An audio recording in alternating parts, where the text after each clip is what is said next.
All right, everybody, welcome back once again to the Game Development live stream, where we talk to game designers, developers, technologists, everyone who is involved in the process of game development. This is a very exciting talk today, one that is near and dear to my heart as well, because we're talking about IP-based games. We're talking about taking some of the most beloved worlds that have ever been created, bringing them to life in games, and then sometimes even taking game IP and turning it into novels, to television shows, to movies. This is really cool because we have some amazing guests here. But first, I'm here with Paul, who is my co-host. Paul, introduce yourself real quick, and then we'll get to our guests for the day. Absolutely. Hey, everybody, I'm Paul. I've been making games for about 25 years. I've, relevant to today, I've worked on Star Wars products and Simpsons products and all sorts of IP, but I also made a lot of non-IP and a lot of IP inspired, so sort of the middle ground between the two, where you dive into the gestalt of the IP, but you don't actually use that IP. So I'm really looking forward to our conversation today. It's going to be very exciting.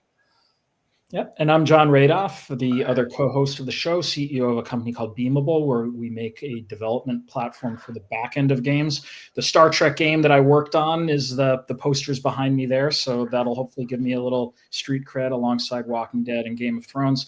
But let me introduce a couple of guests here today. So first, Alan Dean Foster, thank you for joining us. If you have done anything in science fiction, you have been connected to Alan Dean Foster. It is literally impossible for you to have not come across Alan's work. Alan, just give us the brief intro of yourself before we dive in a little bit later into what you've done. I've been writing for more than 50 years. I've written 140 books, a lot of other stuff, the story for the first Star Trek movie, and I wrote the first book version of an original video game, book called Shadowkeep. So I've been floating around the peripheries of the game industry for a long time, and I look forward to being in the center of it for a change. And Alan is now part of a new game project, which is using Midworld. We're going to talk about Midworld and that universe as well in a moment. But Alan, the other Alan Wilson, that's how you came to the table here. You've also done IP-based games. You're connected to the Midworld project. Tell us a little bit about why you ended up on this program today.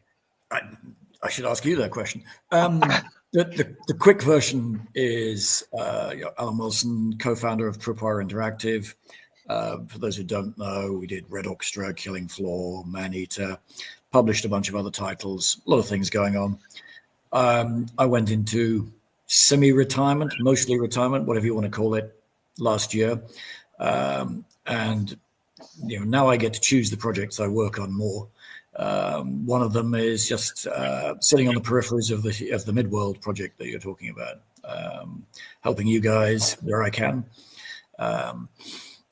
Tripwire, just to put it in perspective, none of our stuff was ever moved. We did a lot of discussions about doing video game into other media.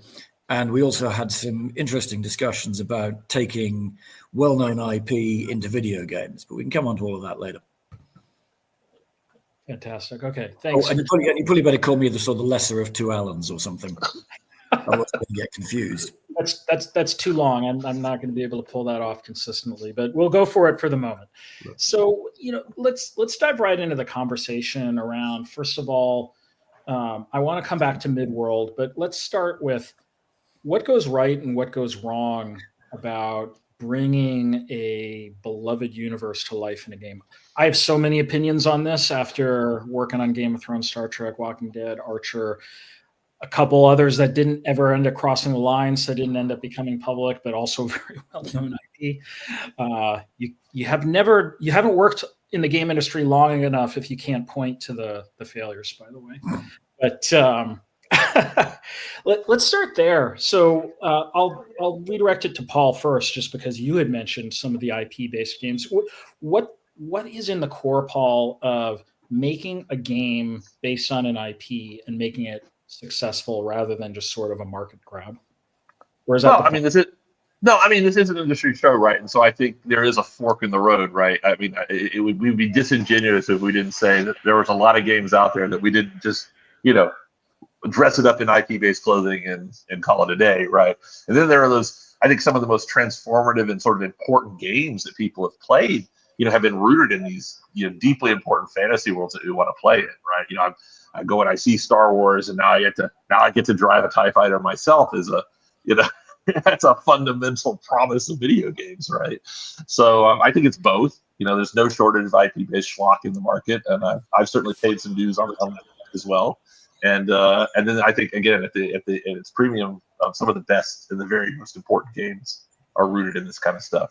And it's been a real privilege of mine to have touched a couple of those. I think Star Wars being one that gets used in both ways, honestly, and I've gotten to work on some good Star Wars, some very successful Star Wars. And then really my experiences with The Simpsons, which I think might be the most genuine and pure of all those things. Counterintuitively, it's a free-to-play mobile game, which gets a lot of grief. But I think our Simpsons product, we use the actual Simpsons comedy writers to produce content for our Simpsons game.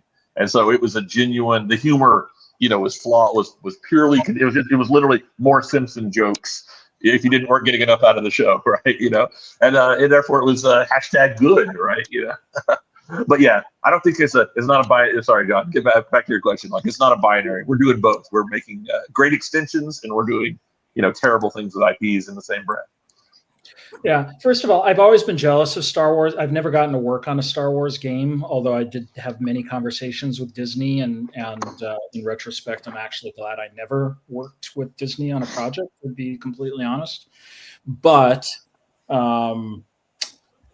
Star Wars seems kind of like easy mode for the game, because as long as you have lightsabers or starships shooting at each other, you've got a game. Like, you just do that and the game is there. I worked on Star Trek, much harder because it isn't really oriented around the combat mechanic. There's all this other stuff that Gene Roddenberry wanted to bring into the universe. But let's maybe move it over to Alan Dean Wilson. Alan, oh my God. Good luck with that. Redirected to Alan Dean Foster here. We just learned recently that your novels around Midworld are going to be turned into a game.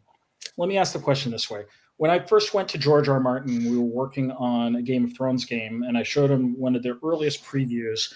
The main piece of feedback he gave me on that was, game looks great, but people aren't dying enough. People die in my books. Like, you've got to kill people. And it's like, we can fix that. That's a great piece of feedback. What should the Midworld developers know at the core of Midworld, the universe, that is going to be so important to bring to life in a game based on your world, Alan? Well, Midworld takes place on a world that's basically all forest with 1,000-meter high trees. There are 7 levels within the forest. The bottom level is called the lower hell. The upper level is called the upper hell. People don't want to go there because it's really nasty, but they do. And what you have in this situation is you have a game that's vertical as well as horizontal. People and critters and visitors can move up and down as well as forward and back and side to side. So it's very much an all-encompassing environment. The other thing is, and people who've actually been in real rainforests will know this, the cardinal rule is don't touch anything because it's liable to kill you. The pretty stuff is liable to kill you. The ugly stuff may be perfectly beneficial. There's so much to learn about an environment like this, as opposed to, say, something set in the Old West, where you have a pretty good idea of the parameters that you're working with, or Star Wars, where you have a fairly good idea of what does what and who does what. Everything in Midworld is a mystery. It's something new to be discovered by both the people who live there. I don't want to give too much of the storyline away, and the people who are totally unfamiliar with the environment. So you have some people who are completely familiar with it, and other people who have to discover everything that's green, and pretty much everything is green, as they go along. So there are, between the physical environment and the biome, which is completely alien, there's so much for someone to learn As a writer, I can describe all this in the book, but someone who's playing the game has to learn everything from the first step. There are no givens in this. And if you make a wrong step, you might fall 1,000 feet, or you might, or something worse might happen to you. So it's the density of it that I love so much. That's what I enjoyed so much writing the book, which I think comes through if you read the book. Nothing in here is what it seems to be, and everything is new. It's not a question like in earlier video games of moving to level 2 or level 3. It's a question of figuring out what's around you at all times and reacting to that. And I hope that'll be a new experience for gamers. It sounds like a big part of it can potentially become like taking that discovery and then just learning new ways of interacting with the environment as you go. Like to me, that's the hallmark of a lot of good games, particularly in platformers and adventure games. It's sort of learning the rules of the universe interactively and then kind of incorporating that, knowing what you're supposed to do in similar situations. But then as you get deeper and deeper in, learning those new ways again, like there's always that surprise and delight moment where something new is available for you. Alan Wilson, I'm going to get the names right, I think now. Alan Wilson. Now, a little bird told me you've been closely connected to the Midworld game from the very beginning here. So why? What excited you about it? Well, I could just own up to fanboying. I mean, I read the books. Good enough. A long time ago. I read the books, loved them. When the piece was mentioned to me, someone that we both know was looking for a bit of advice, especially on the boring stuff about business and legal and all that garbage. It's just one of those projects where you want to see it succeed. Over the years, any of us who've been around the industry, especially when you're around publishing and so on, you see a heinous amount of material come flying at you. Some of which is great ideas, some of which is garbage ideas, some of which is great ideas that are done by teams who haven't got a clue what they're doing, and all the rest of it. And pun unintended with me, when we'll probably start doing Midworld jokes, there's probably a joke about seeing the wood for the trees or whatever, and seeing through to the real gems, the things that are actually going to be worthwhile. And there's all those pieces lurking there. And I said, it's also one of those that if I can, I want to help this one be worthwhile because I'm fanboying. I need to go and rebuy the books. The copies I had probably fell apart 30 years ago. So I need to go back and reread. I suppose I can do it electronically in this day and age.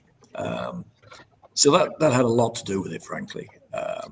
And there's nothing wrong with being a fan of the game you're working on, right? But part of it is, I mean, I'll just throw out here when you were talking about IP and taking famous, great, well-known, well-loved IP into other media, not just into games.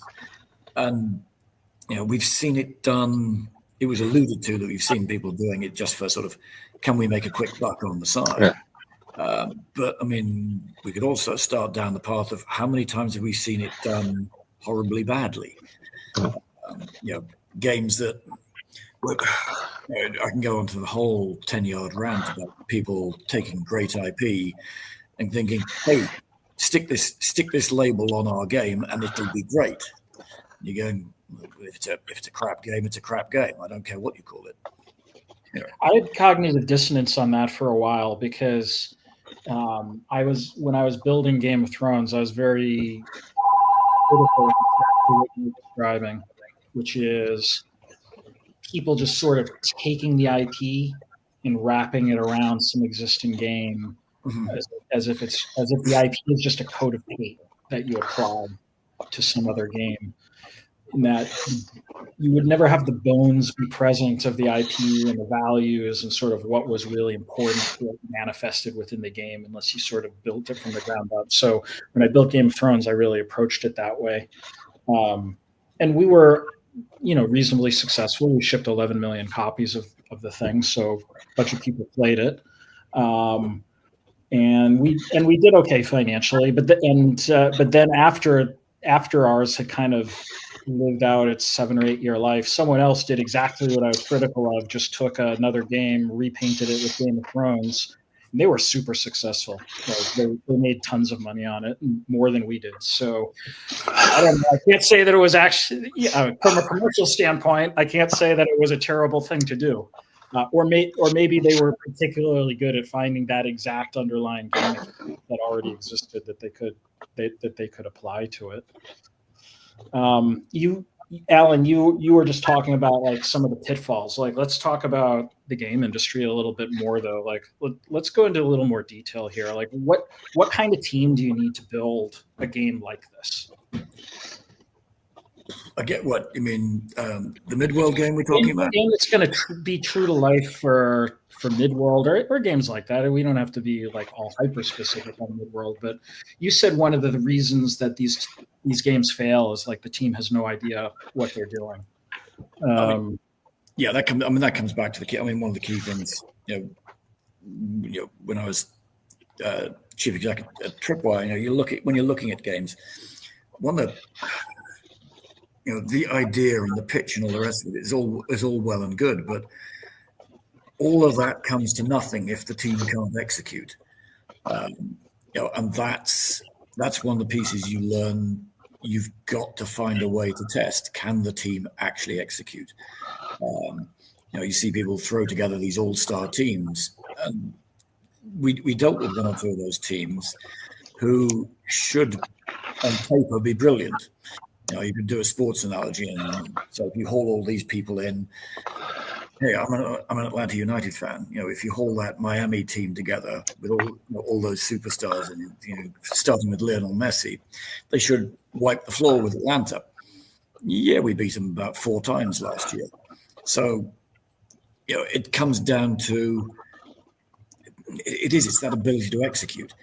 Can you bring the right team together with the right management? And boring as that sounds, product management, production, all of those things that are going to get you from, here's the idea. And, in this case, of course, you've got creative game people with the game ideas.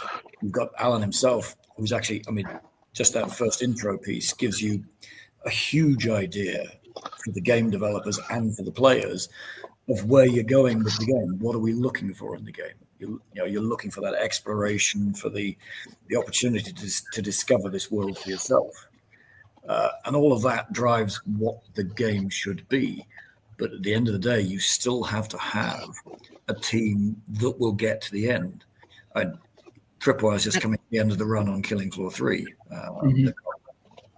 Alan, I'm curious, when you have a team, when you have like a good functional team, or do you have someone whose like responsibility it is to like care for the IP, to make sure that the IP doesn't drift too far from what it is essentially? Does somebody have to protect that, or is it something that's more external from the team that like just, There's a 2-part answer to that. As the developer, I'll say, you have a, whatever you want to call them, and people give them different titles, a product director, project director, game director, whatever you call them, who's got that overarching vision. And it may be more than one person, but you've got somebody who's got that overarching vision of what this game is going to be. And that's kind of imperative. So, because you've got all these creative minds working in this, in this mixed team. And the propensity for all those creative minds to go off at tangents is enormous. So you've got to keep it on track. But when you're dealing with licensed IP, people have mentioned Disney and everyone else, suddenly you're in that world where the development team has their vision of the game and what it's going to be and how it's going to play and all those things.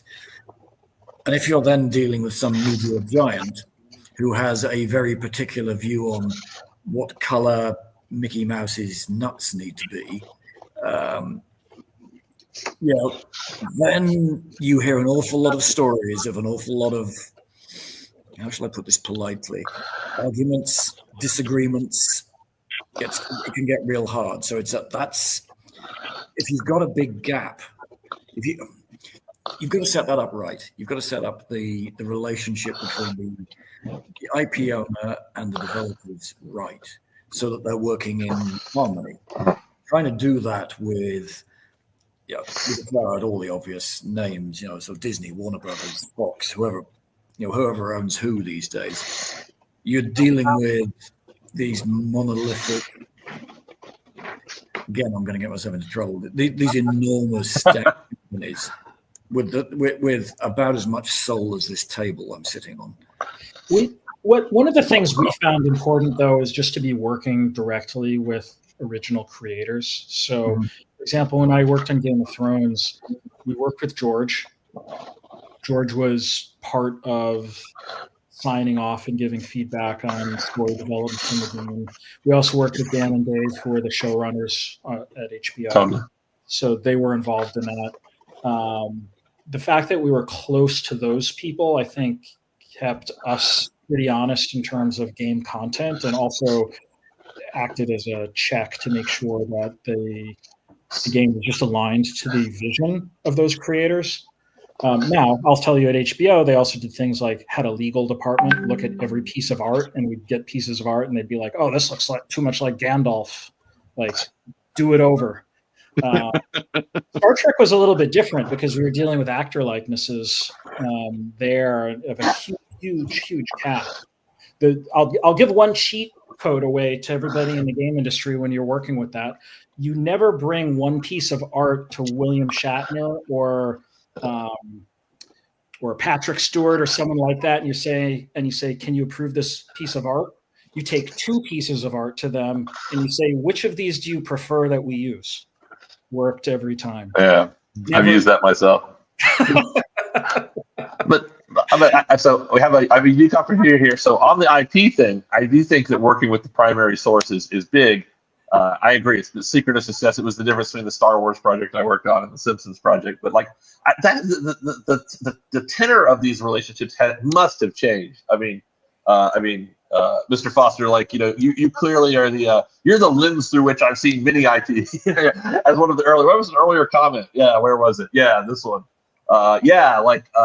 You must have had a much freer hand in shaping these IPs, and maybe even you've experienced in the later half.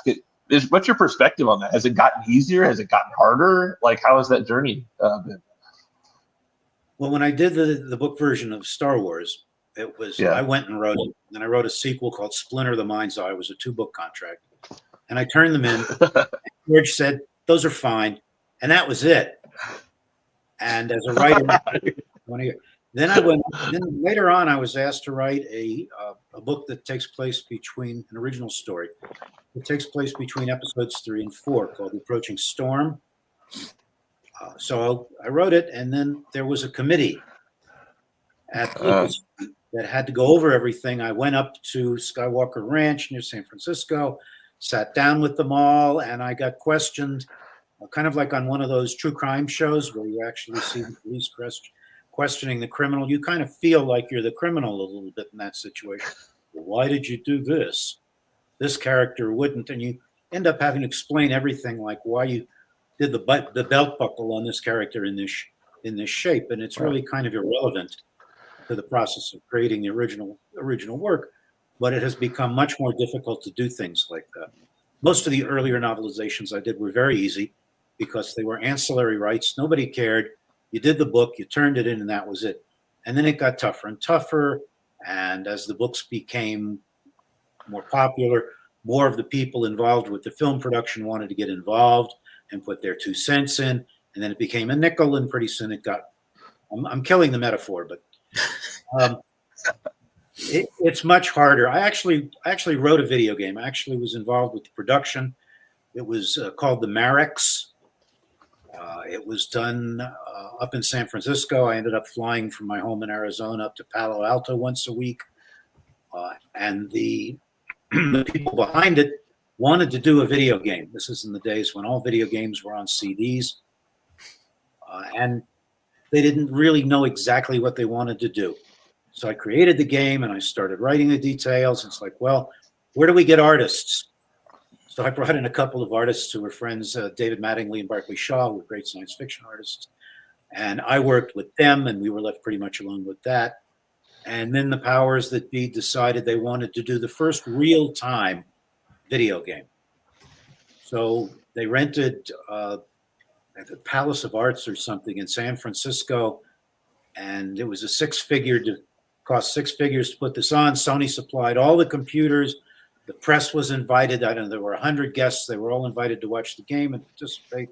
And we had several actors, and then me down here at a laptop writing dialogue and action in response to suggestions that people who are online put in. All of it in real time. It's a great idea, except that the bandwidth really wasn't up to it in those days. It was called the Matrix. It was going to be called something else, but somebody had already copyrighted the Matrix, and so it became the Matrix. And I was pretty proud of the whole thing. But the worst thing that happened was we kept turning out great material. Some of the first motion capture work that anybody was doing for a video game. This was before Jurassic Park. Really great stuff, I thought. But the game just kept expanding and expanding. And what happened was ran out of money. And that's something, it wasn't my job to keep track of the money. I'm a writer. I'm not an accountant. But I want to make sure, as much as I can, that any project I'm involved in like that in the future, that people have actual finances to do the game. All the talking is great. All the drawings are great. And working with the musicians is great. But if all of it comes to nothing because it's not properly financed, you might as well not start in the first place. It's like any business. You have to be properly financed from the beginning. And sometimes I think a lot of these games, from the look of them, are not. They end up cutting corners. And what Alan Wilson said, they die before they reach any kind of completion. Again, this is not my job. This is not my part of the development. But having been there and seen what can happen, investors losing millions and millions of dollars because there's no product at the end. I kept telling the people in charge, look, can we just put out one CD here to show what we're doing? Because people are going to get tired of pouring money into this. And that's what happened. I mean, with the whole budget question is something well worth drilling into a little bit more, especially for the industry audience that we've got here. So budget is one thing, but it's also how you utilize that budget. And so many teams are hyper inefficient in their capital deployment. And John, can I just interrupt? I'll throw a comment in here to Alan, to greater Alan's point. I mean, that's what I was talking about with execution. It's, and I was saying this to someone literally just yesterday, a friend. Creating a video game with unlimited budget, that's easy. Any fool can do that. If you've got unlimited time, unlimited monkeys, you'll create Shakespeare. The biggest challenge is realizing that you've got, you're bounded. You've got this much time, this much money, whatever it is, whatever those boundaries are, and you've got to do something. The challenge is doing something great when you're constrained, as opposed to doing something great when you have no constraints. If you're Valve and you don't care how much money, or if it takes 3 lifetimes to produce Half-Life 3. Who cares? They don't care. Everybody else on the planet has to care. You've got to find a way to say, that's how much time, how much money, whatever we've got, what can we actually do? And yes, you end up cutting, hacking, slashing off features and all the rest of it to get it to fit. That's to me where some of the greatest skill comes is getting a thing to, getting, a quartz to fit into a pint pot, or whatever the expression is. If something, just to touch on something, it's something that I've heard from a lot of friends who are AA developers, and they're doing a lot of like IP related stuff. It seems that a lot of these lower, I don't want to say lower run games, but like they're not getting the budgets that they feel are necessary in order to do these IPs justice. It's like they want to get something compelling like a TMNT arcade game, but they want it, at like Newgrounds prices back in like 97. It's like they don't want to really invest in the development to really make the IP flourish. I don't know if anyone else has seen that in their travels here, especially when you're talking about HBO or Disney. Like that, they have pockets, but there's some other rights holders that seem very reticent to really invest in these things that I see on television all the time. Well, the money turns into time, right? Like to further go with what Alan is saying, like the burn rate of the team is the money, right? And that's the time, and that's where you don't get enough money because you don't have enough time. They usually also are public companies, or they have quarterly statements that have to happen. They're basically business milestones that come crashing down into your world that affect the creative process, right? The creative process is bound by the need to ship something in the third quarter of the next fiscal year. And that feels even more binding, frankly, at the higher levels than the actual amount of money. I mean, let's be real. At the high level, the marketing budget is going to be bigger than the development budget, right? I think that's been true for a while.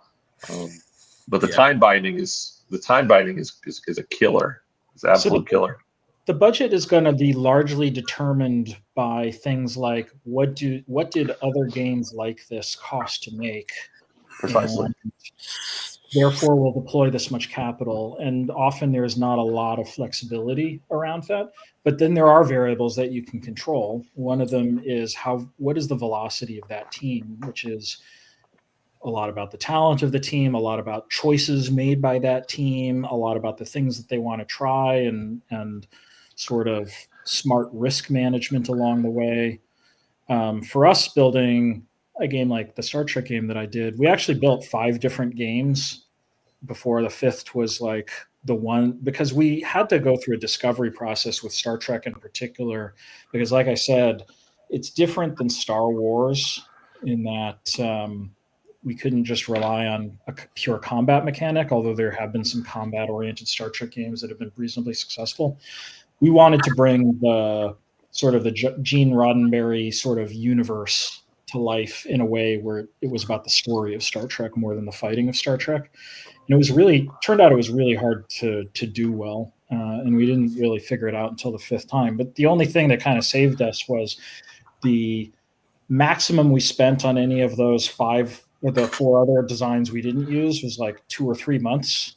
And with a pretty small team, like 3 or 4, 5 people maybe on the biggest attempt. And then we're like, nah, that's not really going to do it. And then we scrapped it and moved on to a new game idea. So I will say it took us the better part of a year to get to the game idea that we liked.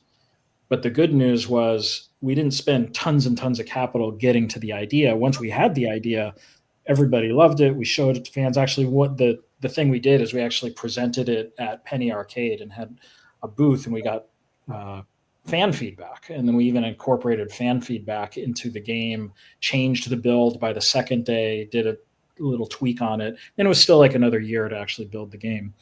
But to me, it's all about like team velocity and how can you get through ideas quickly enough that you can figure out whether they really work. And then if they work, investing into the ideas.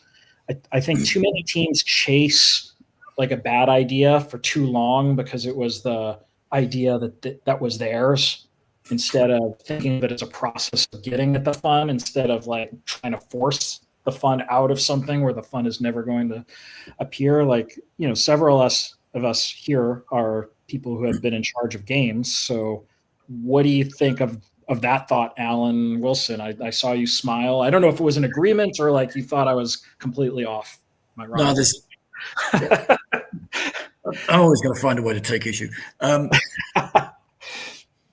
you've gone through a whole pile of things there. Admitting you've got a crap idea and discarding it is extraordinarily hard. I mean, there's a clever term for it, and I can't remember what it is, a psychological term, and I can't remember what it is. When people start going, sorry? Murdering your babies, I think, is the is one of the terms I've heard. Yeah, when you're going through those prototyping phases, you've got to be brutally honest. You've got to, and this is one reason why it's very dangerous doing it on your own as well. It's because you need someone else to go, well, you may be having fun with this, but the rest of us think it's crap. No, next. I think I was also about to take issue when we were talking about, you're talking about AA development and corporate headaches. You kind of those things, a Tripwire before we sold the company, you don't have those corporate deadlines. The only deadline you have is when does the cash run out. If we've got 17 years cash in the bank, yay! If we've got 17 weeks cash in the bank, get something out the door soon. So yeah, I'm not sure which question I'm answering. Well, I can speak to that a little. Yeah, go ahead, John.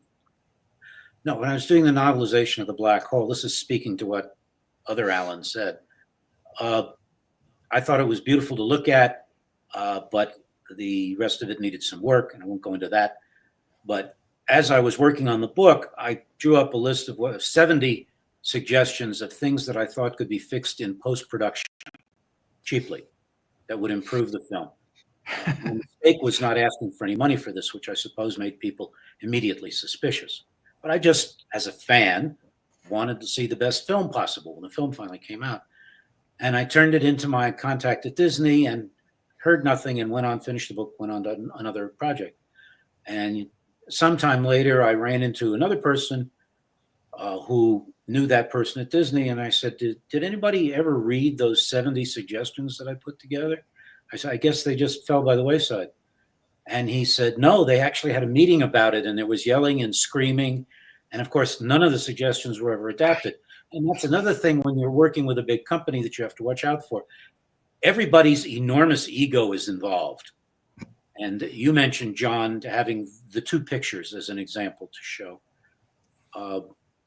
Sometimes a lot of people, when you're dealing with large companies like Disney and Warner or Bertelsmann, you have to be very careful because some of these people, it's more important that they have their imprimatur on the finished product than whether it's good or not.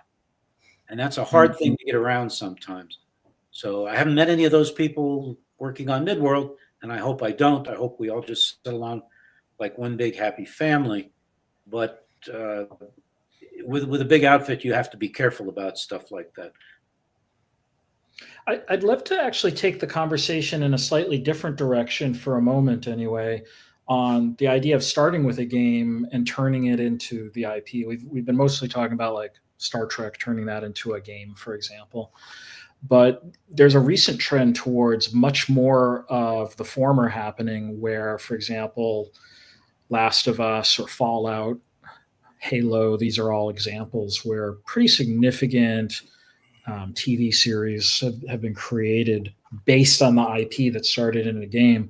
But Alan Dean Foster, you were kind of involved in some of the first examples of that. Like I understand you worked on The Dig. So The Dig is a 1995 game from LucasArts. I believe that's the stats on that. And you did the novelization of that game. What was that like? Like I don't know if a novelization had ever been done on a game before that, actually.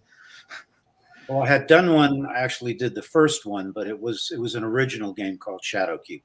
But The Dig, of course, was from LucasArts, so I knew that people had money. I knew that the game would be done as well as they could do it. The idea came from Steven Spielberg for the story. And I thought, well, okay. The trick with that was if you just write the book as the game is played, you've essentially written a cheat book for the game. And nobody will buy the game. They'll just read the book. So the hard thing to do was to write the novelization of the game without describing the game per se. I thought it was a lot of fun. It was very different. It very much relates, John, to what you were saying about Star Trek. It's not a shoot 'em up. There are no lightsabers. There are no. It's a very intellectual sort of game. It's actually about archaeology more than anything else. And I think this reflects Spielberg's interest in archaeology, which we see in the Raiders of the Lost Ark films. Go on and on about that. But I was intrigued by the fact that he was involved and that it was from LucasArts. But it was a very difficult piece of writing because I would come to a scene and the characters would have to do something to move along. And I couldn't write that exactly as it was described because, again, you're providing a cheat code to the gamers. And we didn't want to do that either. So it was a difficult project from many respects. It was something that could have been spun off. They could have done more, a lot more. with the story and the subject matter, but it was very hard to do. And I think you face that problem with any project of the kind you're talking about. My agent was actually approached to have me by the people responsible possibly do a Halo novel, since you mentioned Halo. Mm-hmm. Nothing came of that. That's fine. These things don't always develop. But there seems to be more interest in that actually now than in doing novelizations of original films. There's more interest in doing spin-offs of the films, the studios own the properties, and doing a series of books. Obviously, Star Trek and Star Wars have been hugely successful with this. There are exactly 8 zillion books from each property out there, and nobody can keep track of them.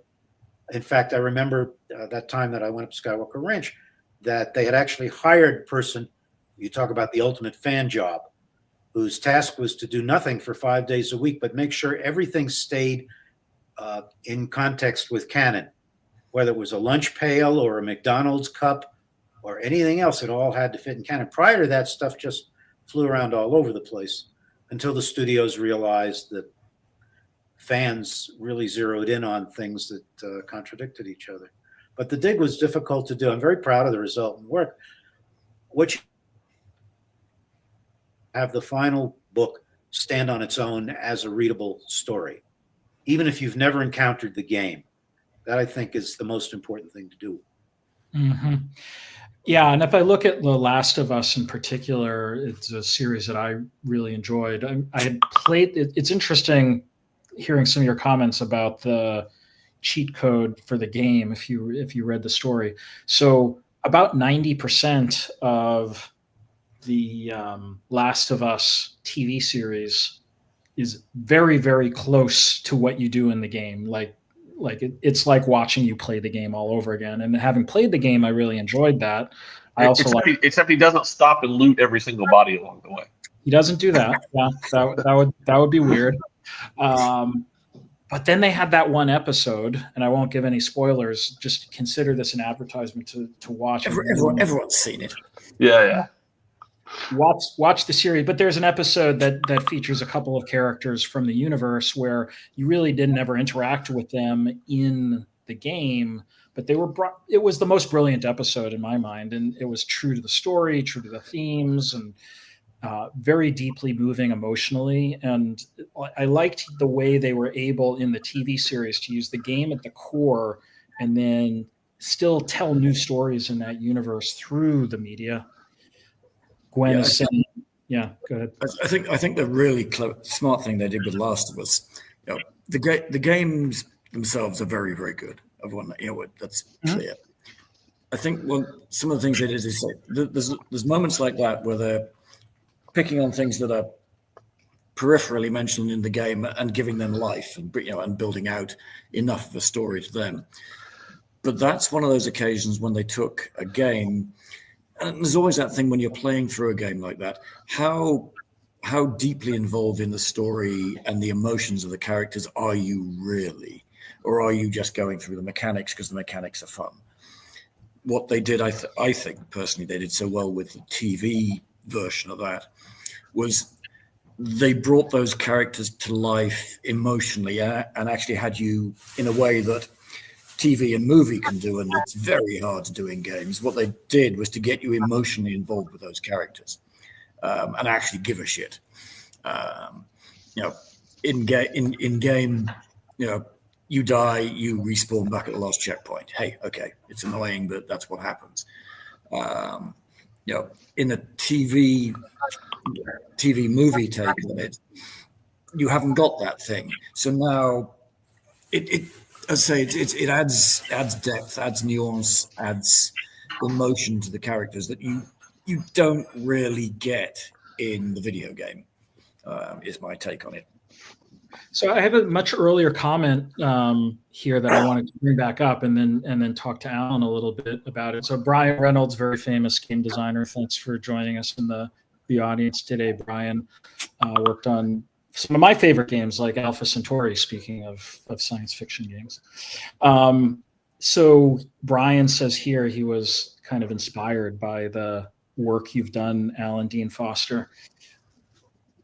When you work on a novelization of something like Star Trek or Star Trek movie or anything in that universe. Tell me, Alan, what you need to accomplish there in the written media that brings something new to that fan that they're not getting from the movie. Like, how does it add to that? What is that fan looking for out of that experience that's different? I'm just really curious about that. Yeah, I think you have to do the same thing in games, which Alan Wilson was talking about. Well, what you need is, when you're doing a novelization, you can do one of two things. You can take the screenplay that you're given and the ancillary materials like pictures of the actors and costume and so on, and you can just transcribe it, in which case you might as well just buy a printed version of the screenplay. I'm sitting there as a combination, when I'm doing this, of a professional writer and the 14-year-old kid who's sitting in the back of the theater with his friends criticizing the lousy special effects. So I, as a fan, what do I want to see? Brian mentioned the Star Trek logs. One thing I can do is get inside the characters' heads.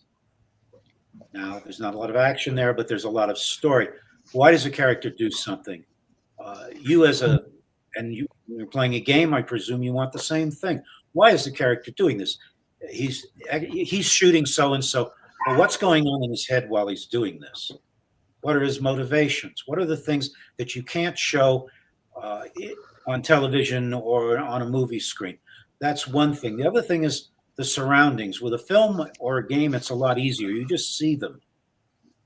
But if you're describing them in a book, not only do you have to do the visualization, but sometimes even you have to set an atmosphere. You have an unlimited budget when you're doing a novelization. You don't have unlimited time, but you have an unlimited budget. I can do anything. If I want 50 characters in a scene instead of one, I can do that because they're not getting residuals in my head. I think that's what people want when they pick up a novelization. They want as much more original material as possible related to the scenes that they see in the game or the film, and they also want additional material. So after your main character shoots so-and-so, what happens before he shoots the next character? Where does he go? What does he do? What is he thinking about? What is his or her reaction to what they've just done? You can't do that in a film, really, unless it's a French film in black and white about two people on a train over smoking cigarettes and talking to each other for 2 hours. But in a book, people who pick up a novelization of something like Alien, let's say, there's not a lot going on in Alien. There's an alien hunting people, and they're all trying to avoid getting eaten. And that's it. To expand that into an 80,000-word novel, you don't have a whole lot to work with, as you would, as John mentioned, with Star Wars. So I have to get inside the characters' heads, and I have to show what they're thinking, and I have to show what they're doing that is not shown on screen. A game is kind of intermediary there. You can show a lot more in a game, actually, than you can in a film. You have more time. You have more time for development. But to answer your question, if I ever did, John, there's just a lot more things that people want when they pick up a book. Otherwise, they might as well just watch the film again. I think if you don't get at least 50% original material in a novelization, even if it's something like Transformers, then you're wasting your money and the writer is not doing their job. Yeah, so I'm hearing the ability to enter the minds of the characters in a way that you wouldn't really be able to access directly in a film unless they're giving like constant inner monologue voiceovers. But I don't know, Paul, what's your take on the media to game direction of that? Like, what do you get out of a game that you don't get out of watching the movie, other than the visceral feel of you get autonomy and ownership, right? You get to be on the stage with the actors, right? And you get to feel like, you get to feel part of the story. It does depend on the game, right? Like, games are not all universally the same thing. I think back to the Simpsons game. What made the Simpsons Tapped Out such a wild success is that it was just an authentic delivery system for more Simpsons jokes, right? And that was it. Talk about what do people want. It kind of fit the bullet points of what Alan was just saying, right? Perfectly. Except we had the added unfair advantage of the original stuff coming from the actual creators. So we had all the authenticity, and it was just a platform for more. right? The game was very shallow. It didn't offer new verbs or new ownership. But I guess when I think of a typical Star Wars game, that's personal insertion into the story, right? I am a Jedi, right? And I get to be an important part of forging the Empire, right? So it depends on the game, but being on the stage with the actors, being part of the story is, I think, the fantasy for all the good ones. Yeah. Has anyone actually done a novelization of The Simpsons? I mean, can you imagine being That's a great question. What a great question. Trying to sympathize and empathize with Homer. There could be all kinds of things in there that nobody has thought about. Oh my God. There anymore. How does he react to some of this racist stuff? Is he just playing a role with his, Hindi accent and all that? And he's really thinking, I got to go home with my 43 kids. I mean, I could see a lot of possibilities here, but. Alan, we'll take that soundbite. We're going to ship it off to Disney. I think you got your next project pitch. I was going to throw in a comment here because this goes all the way back to what Alan was saying right back in the beginning. You take books to games. I, for one, when I'm reading books, I'm visualizing. I'm kind of playing a movie in my skull. Take books to games, and to Alan's point, you've got the opportunity to actually explore the words because you're reading a book. You are following the words. If you go, he mentioned this thing here.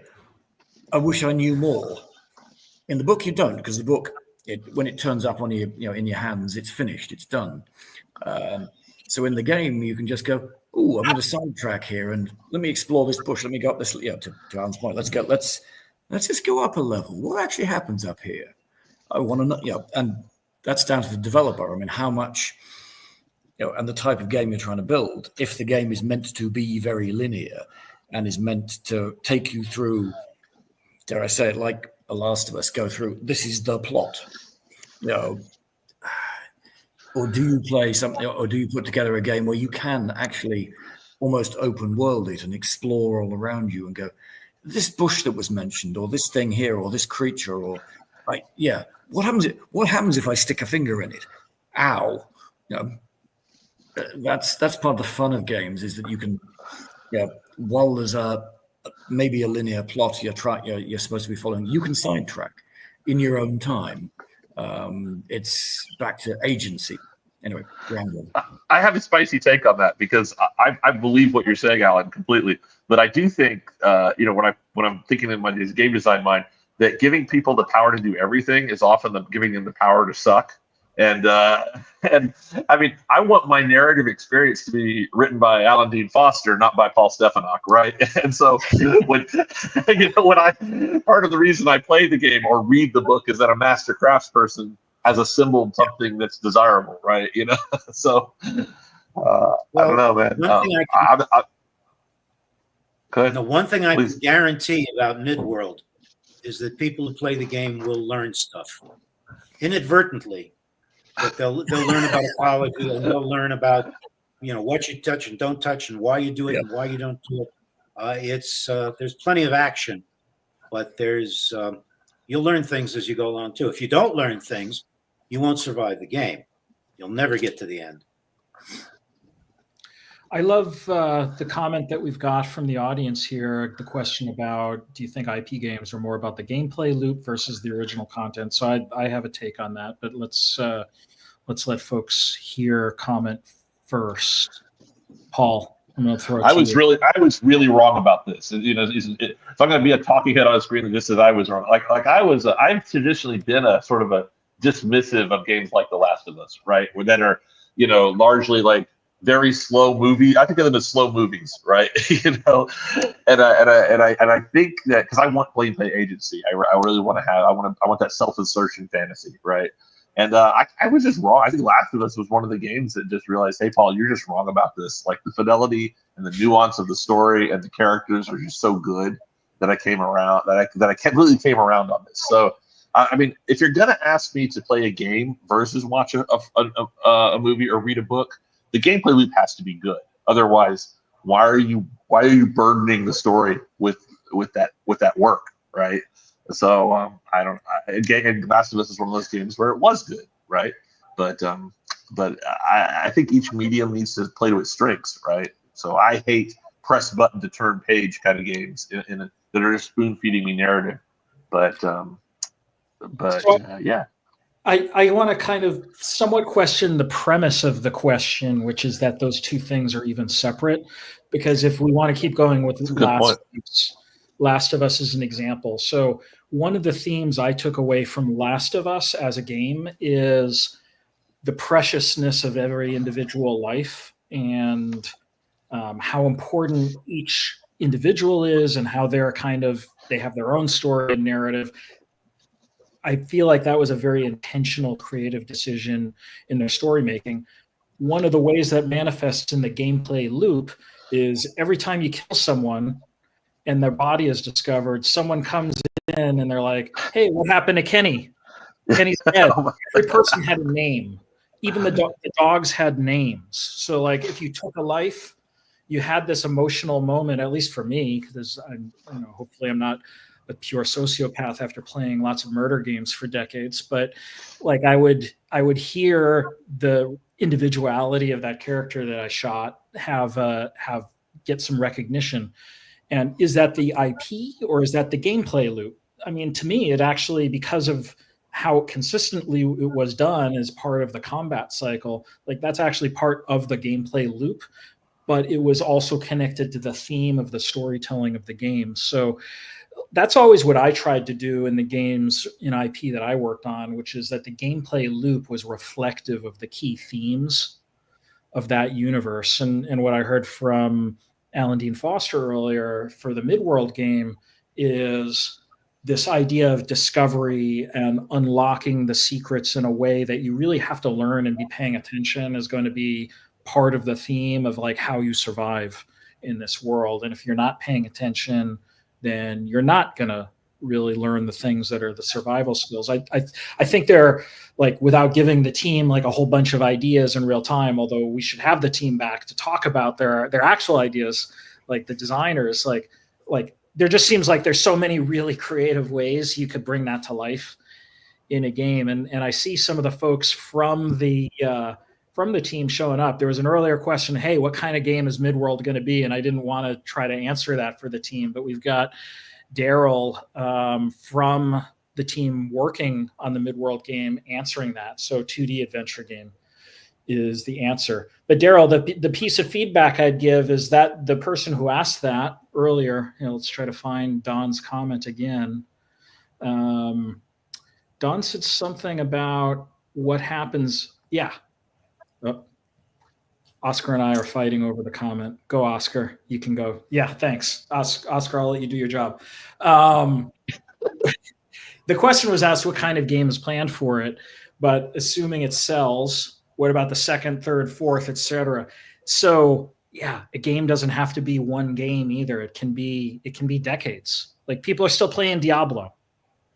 I played Diablo. When did Diablo come out? 1995 or something like that, I think was Diablo 1, something, maybe even a little bit earlier. I don't have the date in front of me. Oscar can let us know. But like people are still playing Diablo, and a game that's really well executed that people love, it becomes a perpetual evergreen IP of its own, just like movies, right? Like we see that in Star Wars and Star Trek and all these worlds that become part of fandom and people can never get enough of it. It's the same with games. December 31, 96, according to Google. Thank you, Gwen, from the studio audience here, letting us know the facts, which, by the way, is exactly what we want. We want you to participate in this. And we've done a great job of the audience participation today. That said, we're at the top of the hour. I think we could talk about this subject for, I don't know, we've got 3 or 4 hours of material here, but we're going to end up at a high spot here. We've covered a lot of ground. I would love to talk about Midworld again. Alan and Alan, you're welcome to come back absolutely anytime. We'd love to hear the Midworld team talk about their ideas for the game. That would be a fun follow-up to this. But sadly, we're here at 1:59 Eastern time, and we're going to have to wrap it up. So I want to thank my co-host, Paul, Oscar, our intrepid producer, And Alan, thanks for joining the show today and sharing your thoughts and your experiences and all your beloved work that you've done in gaming and in fiction, movies, all of the above. It's been quite a treat, and I know that this is going to be one of our most popular rewatchable episodes just as we get started here with the Game Development Livestream. So with that said, thanks everybody. Thanks for being here. Thank you.